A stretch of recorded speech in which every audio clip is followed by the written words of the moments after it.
Hello you lot, this is KeefCooks, I'm Keef, and today I'm going to do another pie. Oh yes, I'm going to make corned beef and potato pie.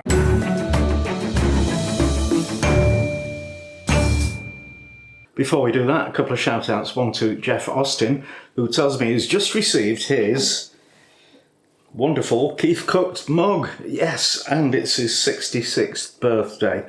So happy birthday, Jeff. This works with beer as well if you're into that. And also to Green River House, who requested this recipe. And at first I thought, is that a thing? Of course it's a thing. And I do kind of remember corned beef and potato pie from when I was a kid. But, you know, it is a very long time ago.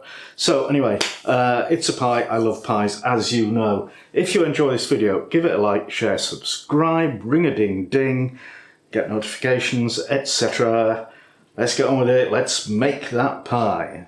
I'm going to make one big pie, family-sized pie. Well, a small family-sized pie. I'm using this tin. It's got a removable bottom.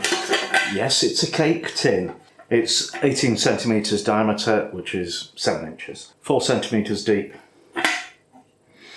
Inch and a half. Okay, so first thing to do is make the pastry. I'm going to use hot water pastry, because that's the easiest pastry in the world, really.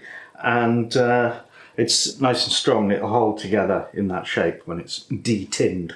So you need 250 grams of plain all-purpose flour, 125 ml of water, 100 grams of lard, or any other hard fat, or even butter if you wish. Cut into small pieces so it melts more quickly. And what we need to do is melt the lard and heat the water on the stove.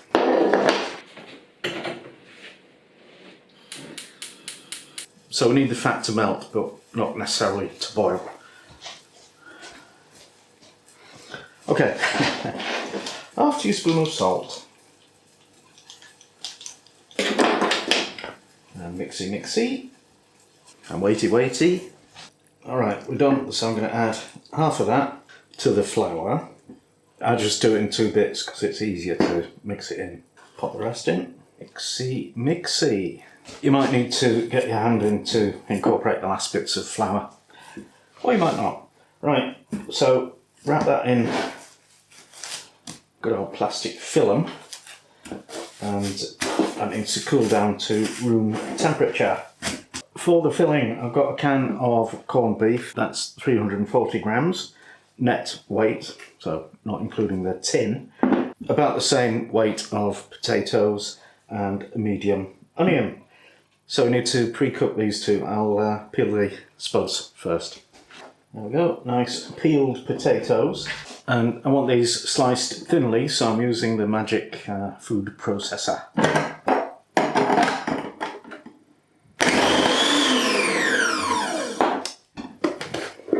I'll just pop these into a little saucepan. Cover them with water. Add pinch of salt, or 2. Pop that on the stove, bring it to the boil and cook it till the potato is tender, which, because they're quite thinly sliced, will probably only take 5 to 10 minutes. I need to cut the onion into small bits as well. I could use the food processor for this, but I'm not going to, because that slicer is just one size. It's a bit too thin, and the bits of onion release a lot of liquid water, which we don't want. So I'm going to use the magic knife. I need to peel these very thick-skinned onions. Goodness. And give it a whack.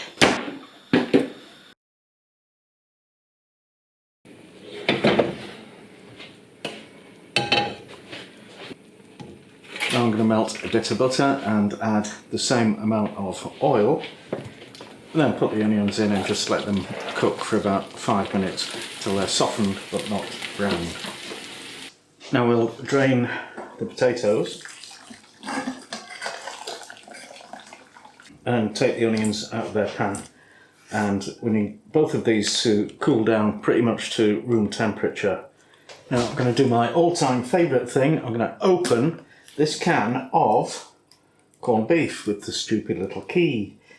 I have no idea why this design has persisted for so long when it's, you know, it leaves you with two razor sharp edges to slash your wrists on, and it's just bizarre.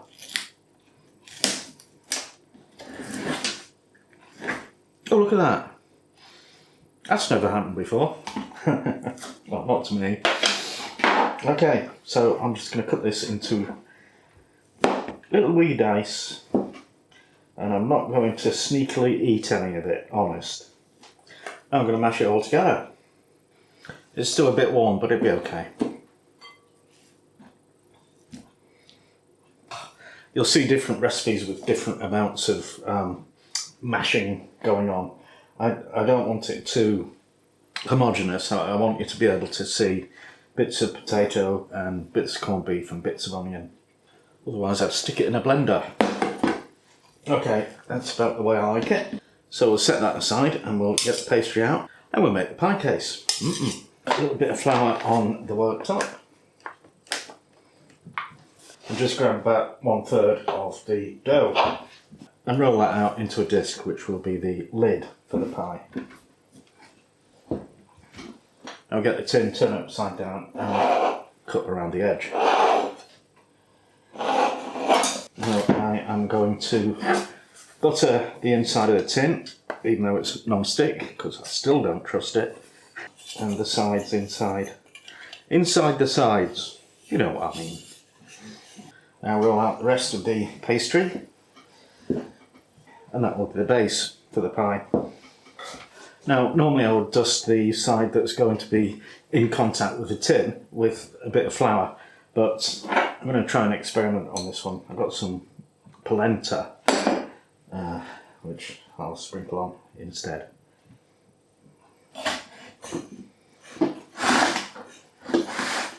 Push your pastry down right into the corners. No creasing, no holes, etc. Just trim off the excess pastry and fill it with the filling.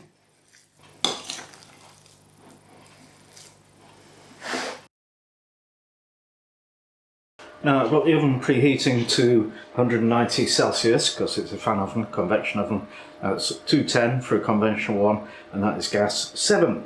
Now we'll stick the lid on this. That was magically exactly the right amount, except for a tablespoon that I've just eaten.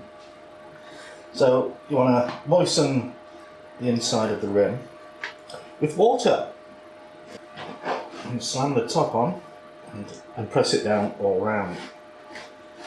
And I'll try and do a bit of crimping to make it nice and neat. I will admit I'm not a champion crimper. Now I need to glaze it, so I'm going to make up an egg wash just with an egg yolk. Not the whole egg, because the yolk on its own gives you a really shiny finish. I just want a teeny splash of water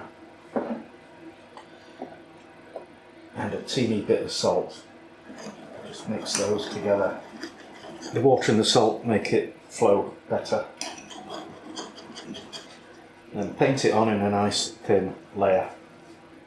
And don't forget the crimping around the edge.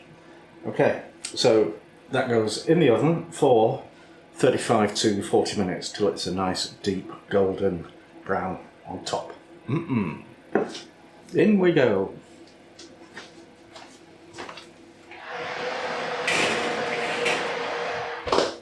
Okay, time's up. Let's get it out. Ooh. Oh yeah. That looks pretty good to me. So that needs to cool down a little bit before I can get it out of the tin, and then cool down a bit more before I cut it open. This is a pie that you can eat hot or cold. Okay, let's see if we can get it out of the tin. Look at that. Hey.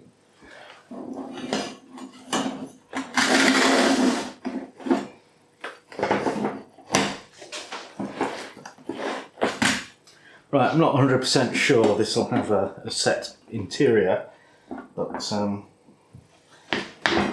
I prodded it with a skewer and it seemed to come out dry, but well, One way to really find out is to cut it open.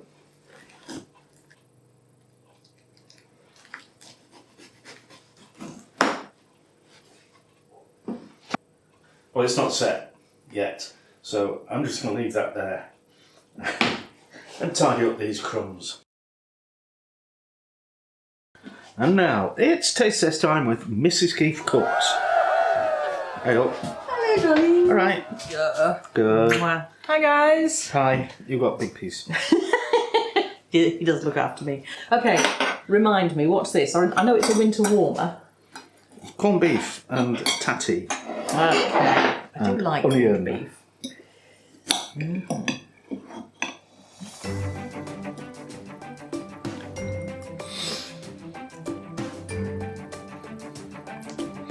It's corned beef and tatty and onion in pastry. Okay, that works. I've already had half my piece. So. Have you? So Me. I know. I love it. It's fantastic. Oh yeah. It's umami pie. Oh yeah. Umami.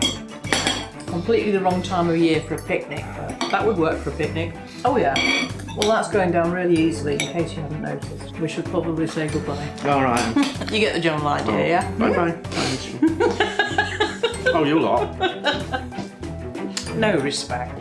Thank you for watching, and see you next time.